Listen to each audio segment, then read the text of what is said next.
बऱ्याच जणी सध्या मुलांच्या टिफिन सिरीज शेअर करत आहे, पण माझ्या मुलांच्या स्कूलमध्ये रोज टिफिनला चपाती आणि भाजीच कंपल्सरी आहे।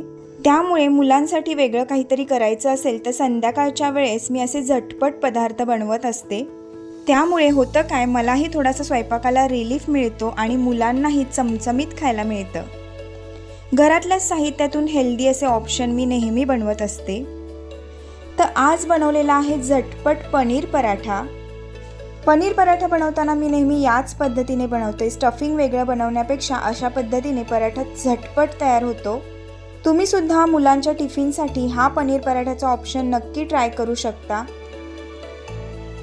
पराठा लाटून झाल्यानंतर तुपावरती हा पराठा मी खरपूस भाजून घेणार आहे। तुम्हाला हवं तर तुपाऐवजी अमूल बटरचा सुद्धा उपयोग करू शकता।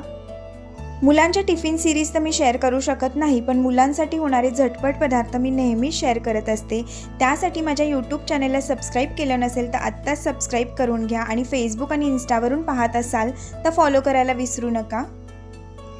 इकडे आपले मस्त पनीर पराठे तयार झालेले आहेत। मुलांच्या आवडीच्या टोमॅटो सॉस सोबत तुम्ही हे सर्व करू शकता। आजची रेसिपी कशी वाटली हे कमेंट करून सांगायला विसरू नका। भेटूया अशा छानशा नेक्स्ट व्हिडिओमध्ये, तोपर्यंत बाय बाय।